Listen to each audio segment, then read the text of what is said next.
नमस्कार। एक बार फिर स्वागत है आपका प्लैनेटेक्स पर। और आपसे निवेदन है, प्लैनेटेक्स को सब्सक्राइब करें, हमारी वीडियोस को लाइक करें और फ्रेंड्स एंड फैमिली के साथ जरूर शेयर करें। तो दोस्तों, एक आज का विषय जो है एक बड़ा ही इंटरेस्टिंग और भारत के सिविल एविएशन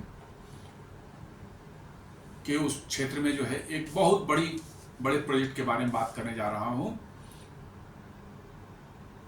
और ये इतना बड़ा है कि शायद भारत में तो है ही सबसे बड़ा, एशिया में सबसे बड़ा होगा और दुनिया के सबसे बड़े एयरपोर्ट्स जो हैं उनमें से एक ये होने वाला है। जी हाँ, आपने बिल्कुल सही समझा, मैं नोएडा इंटरनेशनल एयरपोर्ट की बात करना चाह रहा हूं। नोएडा इंटरनेशनल एयरपोर्ट जो है ये काफ़ी पहले से इसका कई बार इसके प्रपोजल्स मैंने प्लान्स वगैरह कंसीव किए गए, लेकिन संभव ये हो नहीं पा रहा था। ये थोड़ी सी हिस्ट्री में थोड़ा सा जाने तो ओरिजिनली जो नोएडा इंटरनेशनल एयरपोर्ट जो है it was proposed in 2001 as greenfield Taj international hub by the then UP chief minister Rajnath Singh. 2001 में ये प्रपोज हुआ था। Initially planned near Ghaziabad Noida, near Greater Noida. The project was briefly थोड़े दिनों के लिए जो है कुछ दूसरी स्टेट गवर्नमेंट आई तो उन्होंने थोड़े दिनों के लिए इसका प्रपोजल को वहाँ से शिफ्ट करके आगरा भी किया था। उन्होंने प्रपोजल दिया था कि आगरा में बनाया जाना चाहिए, लेकिन इवेंचुअली जो है इसको जो है 2014 में रिवाइव किया गया और एट प्रेजेंट लोकेशन जो जेवर ग्रेटर नोएडा से करीब 30 या 40 किलोमीटर्स और दूर जो है वहाँ पर एक ग्रीनफील्ड प्रोजेक्ट के रूप में जो है इसको अप्रूवल दे दी गई 2014 में। क्यों इसकी जरूरत पड़ी? आप कह सकते हैं कि दिल्ली में ऑलरेडी एक इंटरनेशनल एयरपोर्ट है, तो उस एयरपोर्ट जो इंदिरा गांधी इंटरनेशनल एयरपोर्ट दिल्ली में है उसकी कैपेसिटी लगभग अब एग्जॉस्ट होने के नजदीक आ रही है या अगले कुछ सालों में एग्जॉस्ट हो जाएगी। दिल्ली इंटरनेशनल एयरपोर्ट जो है उसके अंदर 3 टर्मिनल सभी फंक्शनल हैं, टर्मिनल 1, टर्मिनल 2 एंड टर्मिनल 3। इन तीनों टर्मिनल्स की कैपेसिटी जोड़कर आप देखें तो it is something around 100 million passengers per year. ये भी बहुत बड़ा मतलब कि जो है ये माना जाता है मतलब कि एयरपोर्ट दुनिया में जो है। और एट प्रेजेंट जो है ये हैंडल कर रहा है पैसेंजर्स जो है 77.8 मिलियन पैसेंजर्स पर ईयर, और ये इसको दुनिया में 9वां सबसे 9th बिजिएस्ट एयरपोर्ट के कैटेगरी में लाता है। 9th बिजिएस्ट कैटेगरी है ये में है Delhi international airport. Aircraft has also seen an increase in aircraft movement. हवाई पैसेंजर्स तो ठीक है, बट हवाई जहाज जो आते हैं वहां पर उनके मूवमेंट में भी जो है बहुत ज़्यादा मतलब कि जो है बढ़ोतरी हुई है, with 4,77,000 flights recorded till now, ranking 15th globally. मतलब कि दुनिया में 15वां पोजीशन पर है एयरक्राफ्ट मूवमेंट के हिसाब से जो है। तो आप कह सकते हैं कि काफ़ी बिजी एयरपोर्ट है और अगले कुछ सालों में ये इसकी कैपेसिटी एग्जॉस्ट हो जानी है, चूँकि दिल्ली देश की राजधानी है और दुनिया के सभी देशों के प्रमुख शहरों से कनेक्टेड है और बहुत ज़्यादा फ्लाइट्स यहाँ आती हैं, इसलिए पैसेंजर्स भी बहुत हैं यहाँ पर। प्लस एक अपार्ट फ्रॉम दैट इंडिया जो है दुनिया का सबसे ज़्यादा पॉपुलस कंट्री है, 140 करोड़ लोग यहाँ पर हैं, तो डोमेस्टिक ट्रैफिक भी उतनी ही भीषण है यहाँ पर। हवाई जहाज पर भी जो ट्रैफिक बहुत ज़्यादा बढ़ी है। तो इंटरनेशनल ट्रैफिक और डोमेस्टिक ट्रैफिक को लेकर आप देखेंगे तो अगले कुछ सालों में दिल्ली एयरपोर्ट की जो क्षमता है 100 million passengers per year handle करने की, वो खत्म होने वाला है। और इसीलिए जो है विभिन्न सरकारें जब से आई हैं पिछले 20-25 सालों से जो है अलग अलग प्रपोजल्स, एक था कि भाई दिल्ली के बगल में कोई एक एयरपोर्ट बन जाना चाहिए, दूसरा एयरपोर्ट। जैसे आप सब बहुत से शहरों में देखते हैं, न्यूयॉर्क में जो है John F Kennedy international airport है, साथ में न्यूयॉर्क मतलब कि जो है इंटरनेशनल एयरपोर्ट भी वहाँ पर है। लंदन में भी ये हीथ्रो है, गैटविक है, एक और भी है, तीसरा है, उसका नाम मुझे नहीं याद आ रहा है। मल्टीपल एयरपोर्ट्स जो है होते हैं कि बड़े बड़े शहरों में, क्योंकि एक एयरपोर्ट उतना हैंडल नहीं कर सकता। डिस्पाइट ऑफ कि दिल्ली एयरपोर्ट जो है उस बहुत बड़ा है, 3 टर्मिनल्स हैं उसके पास में और 4 रनवेज हैं, इसके बावजूद भी जो है अगले कुछ सालों में इसकी कैपेसिटी जो है वो एग्जॉस्ट हो जाएगी। और उसी को ध्यान में रखते हुए जो है नोएडा इंटरनेशनल एयरपोर्ट जो है उसको बोलचाल की भाषा में हम लोग जेवर इंटरनेशनल एयरपोर्ट ही बोलते हैं, क्योंकि ये जेवर जो गांव है जहां पर ये बन रहा है, विलेज है जिसको एक्वायर करके जो बनाया जा रहा है, बिल्कुल ग्रीन फील्ड प्रोजेक्ट है, शहरों से बिल्कुल दूर है। दिल्ली से डिस्टेंस आप पूछें तो एवरेज डिस्टेंस इसकी 70 किलोमीटर के आसपास में दिल्ली से है। अलग अलग प्लेसेस से जो है डिफरेंट डिस्टेंस अलग अलग होगी, लेकिन आप दिल्ली के सेंटर कनॉट प्लेस वगैरह से आप देखेंगे तो अबाउट 77 किलोमीटर के आसपास पड़ेगी डिस्टेंस जो है। और ये बनाया जा रहा है दूसरा, मतलब कि नेशनल कैपिटल रीजन जो है आपका, उसके लिए एक सेकेंड एयरपोर्ट के रूप में ये डेवलप हो रहा है। वैसे कहेंगे तो एक छोटा सा सेकेंड एयरपोर्ट ऑलरेडी है, हिंडन एयरपोर्ट जो एयरफोर्स का है, वहाँ पर भी अब सिविलियन एयरक्राफ्ट जा रहे हैं, पैसेंजर वहाँ पर भी जा रहे हैं, बट बहुत कम है, उसकी कैपेसिटी कम है और वहाँ पर फर्दर एक्सपेंशन का प्रोविजन भी बहुत ज़्यादा नहीं है, क्योंकि वो ऑलरेडी जो एयरफोर्स का एक बहुत ही इंपॉर्टेंट बेस है, तो वहाँ पर ज़्यादा कुछ की नहीं जा सकती। तो इसलिए ये थर्ड जो है कर सकते हैं, फर्स्ट है इंदिरा गांधी इंटरनेशनल एयरपोर्ट, दूसरा हिंडन एयरपोर्ट और ये थर्ड जो है जेवर इंटरनेशनल एयरपोर्ट जो है इसको बनाया जा रहा है।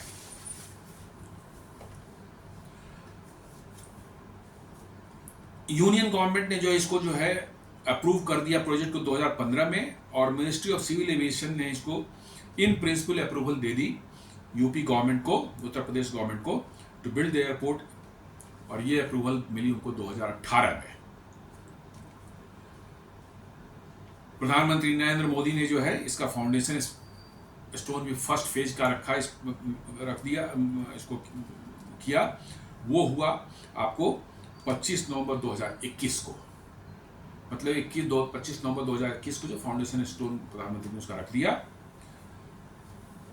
एनआईए जो है नोएडा इंटरनेशनल एयरपोर्ट जो है इसको बनाया जा रहा है पब्लिक प्राइवेट पार्टनरशिप के तहत जो है, इसमें सरकार का भी है, यूपी गवर्नमेंट का भी स्टेक है, और एक ज्यूरिक एयरपोर्ट को चलाने वाली जो संस्था है, जो चलाती है कंपनी जो है, उसका नाम है फ्लाउफेन ज्यूरिक एजी।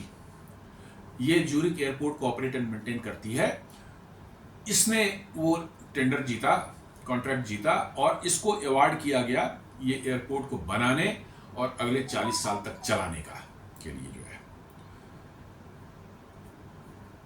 अब जब इसका निर्माण कार्य शुरू होना था तो इस ज्यूरिक एयरपोर्ट की कंपनी ने, फ्लॉगफेन ज्यूरिक एजी ने जो है इसका कॉन्ट्रैक्ट, सिविल कॉन्ट्रैक्ट जो है टाटा प्रोजेक्ट्स को दिया। टाटा प्रोजेक्ट्स देश के बहुत ही प्रतिष्ठित निर्माण कंपनी है, कंस्ट्रक्शन के बड़े बड़े कंस्ट्रक्शन के लिए जानी जाती है, और इस एयरपोर्ट के सिविल कॉन्ट्रैक्ट्स, क्योंकि एयरपोर्ट पर सिर्फ सिविल वर्क नहीं होते और भी अदर वर्क्स होते हैं, बट सिविल वर्क्स का जो कॉन्ट्रैक्ट जो है वो टाटा प्रोजेक्ट्स को दिया गया। ऐसा कहा जा रहा है कि it is projected to become the biggest airport in India and Asia, to handle 12 million passengers annually in phase 1। Phase 1 जब कंप्लीट होगा, जिसका फाउंडेशन स्टोन ऑलरेडी नवंबर 2021 में रखा जा चुका है, जब ये कंप्लीट होगा तो ये 12 million passenger per annum handle करेगा। और जब धीरे धीरे इसके आगे के फेजेस सब बनेंगे, कंप्लीट होंगे, और रनवेज ऐड होंगे और टर्मिनल्स ऐड होंगे, तो फाइनली जो है ये 120 मिलियन पैसेंजर्स को हैंडल करने के काबिल होगा। मतलब एशिया का one of the biggest airport, rather कहिए बिगेस्ट एयरपोर्ट होगा। इतना बड़ा एयरपोर्ट कोई एशिया में नहीं है और भारत में तो नहीं ही है। ये दिल्ली जो इंदिरा गांधी इंटरनेशनल एयरपोर्ट है उसको डीकंजेस्ट करेगा, वहाँ के ट्रैफिक कुछ डाइवर्ट होंगी यहाँ पर, तो दिल्ली इंदिरा गांधी इंटरनेशनल एयरपोर्ट को कुछ रिलीफ मिलेगी, और वहाँ पर जो उसकी कैपेसिटी जो है, उसका एग्जॉस्ट जो है तुरंत नहीं होगा, आगे काफ़ी दिनों तक चलेगा। इस रनवे पर जो है इस एयरपोर्ट पर जो है नोएडा इंटरनेशनल एयरपोर्ट पर जो है 6 रनवे बनाए जा रहे हैं। दुनिया में बहुत बिरले एयरपोर्ट्स हैं जिस पर 6 रनवे होते हैं, बहुत कम। और 6 से ज़्यादा तो शायद जो मैंने पढ़ा है, एकमात्र शिकागो का ओहारे इंटरनेशनल एयरपोर्ट है, वहाँ पर 7 रनवेज हैं। हालांकि यूजेबल 5 ही एट ए टाइम होते हैं, लेकिन 7 रनवेज हैं। नहीं तो दुनिया के सबसे बड़े से बड़े एयरपोर्ट भी 6 रनवे से ज़्यादा वहाँ रनवेज नहीं है। और नोएडा इंटरनेशनल एयरपोर्ट पर 6 रनवे होने जा रहा है।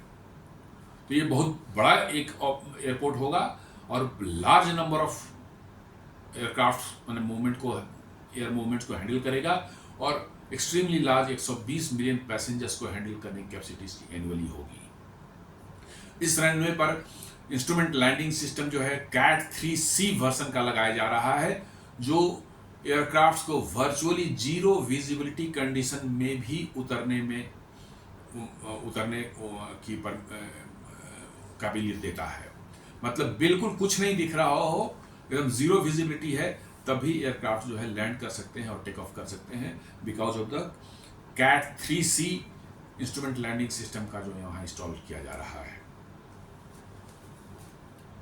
अब ये नोएडा इंटरनेशनल एयरपोर्ट, जैसा मैंने बताया कि डिस्टेंस जो है दिल्ली से करीब करीब 77 किलोमीटर के लगभग है। कहीं ज़्यादा भी है, कहीं कम भी है, लेकिन 77 किलोमीटर माना जाता है दिल्ली के सेंटर से ये पड़ेगा। तो निश्चित रूप से क्वेश्चन ये उठता है कि उतनी दूर से जो है लोगों को, क्योंकि मेजॉरिटी ऑफ द लोग दिल्ली आएंगे, ऑफकोर्स नोएडा और ग्रेटर नोएडा और गाजियाबाद भी बहुत बड़ी संख्या में लोग जाएंगे, उनको तो थोड़ा नज़दीक पड़ेगा, बट दिल्ली वालों को थोड़ा निश्चित रूप से दूर पड़ेगा और गुड़गांव वालों को और भी दूर पड़ेगा। वही मैं बताता हूँ कि कितनी कितनी दूरियाँ होंगी अप्रॉक्सीमेटली जो है। तो अब इसको पब्लिक को जो है कनेक्टिविटी जो है कैसे दी जा रही है इस एयरपोर्ट को जो है, तो दिल्ली रोड से जो है ये मुंबई दिल्ली जो है एक्सप्रेसवे से इसको जोड़ा जा रहा है, फरीदाबाद के पास में कहीं पर, और एक गाजियाबाद तरफ से भी जो है 6 लेन कनेक्टिविटी जो है गाजियाबाद से जो दी जा रही है जेवर एयरपोर्ट को जो है। तो इससे जो है रोड कनेक्टिविटी एक्सटेंड हो जाएगी और लोग आसानी से जो है जेवर एयरपोर्ट पहुंच सकेंगे दिल्ली से और फरीदाबाद से, नोएडा से और ग्रेटर नोएडा वाले इलाके से जो है। उसके बाद एक बहुत बड़ा प्रोजेक्ट चल रहा है, Delhi Meerut RRTS rapid rail transit corridor system जो है चल रहा है। करीब करीब उसका 80% पोर्शन चालू हो चुका है। मेरठ में थोड़ा सा लास्ट पोर्शन में काम चल रहा है। उसी एक RRTS के थ्रू जो है गाजियाबाद से एक लाइन डाइवर्ट होगी और वो सीधे जो है जाएगी आपको जेवर इंटरनेशनल एयरपोर्ट, और वो दिल्ली को सीधे जो है जेवर इंटरनेशनल एयरपोर्ट से जो है RRTS के थ्रू जो है कनेक्टिविटी देगी, जहां आप 45 to 50 मिनट्स के अंदर में जो है आप उसके थ्रू जेवर इंटरनेशनल एयरपोर्ट पहुंच सकते हैं। ये एक बहुत बड़ा मतलब कनेक्टिविटी हो जाएगा। इसके साथ साथ इंडियन रेलवे जो है अपना रेलवे कनेक्टिविटी जो है जेवर एयरपोर्ट से प्रोवाइड दे रही है, तो आप ट्रेन के थ्रू भी वहां पहुंच सकते हैं। Apart from that Delhi metro rail corporation जो है वो भी प्लान कर रही है, नोएडा में उनका एक एक्वा लाइन है जो बना हुआ है, चल रहा है, उसको एक्सटेंड करने की कोशिश वो कर रहे हैं जेवर इंटरनेशनल एयरपोर्ट, ताकि मेट्रो कनेक्टिविटी जो है दिल्ली को से जेवर एयरपोर्ट की हो जाए। और अल्टरनेट में एक और उन्होंने प्रपोजल दिया है कि एक पूरा ग्रीन फील्ड प्रोजेक्ट दिल्ली से जो है 70 किलोमीटर का 77 किलोमीटर का जो है एलिवेटेड कॉरिडोर जो है, मेट्रो कॉरिडोर जो है नोएडा इंटरनेशनल एयरपोर्ट को जो है दिल्ली से जोड़ने के लिए बनाया जाए।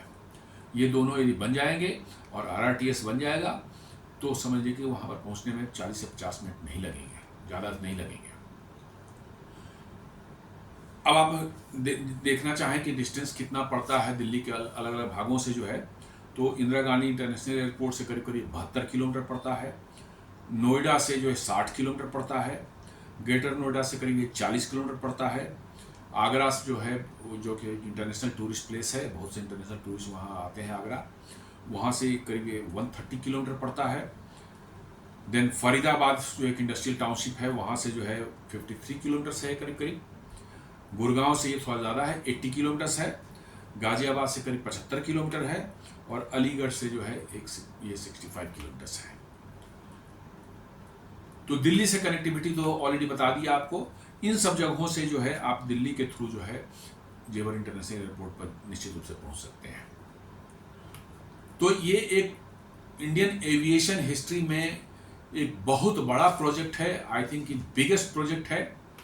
और ये इंटरनेशनल सिविल एविएशन में जो है भारत के लिए, चूंकि भारत में भी जो है देखिए हवाई यात्रा बहुत ज़्यादा बढ़ती जा रही है, हमारे एयरपोर्ट्स पर लोड बढ़ते जा रहे हैं, बहुत लोगों की इनकम लेवल बढ़ रही है, लोगों का लाइफ लिविंग स्टैंडर्ड बढ़ रहा है, लोग अब ज़्यादा वक्त ट्रेन से जाने में ज़्यादा वक्त लगता है, दूर दूर से चाहे दिल्ली से बॉम्बे हो, बेंगलोर हो, चेन्नई हो, पटना हो, कहीं पर भी जाए टाइम ज़्यादा लगता है ट्रेन से।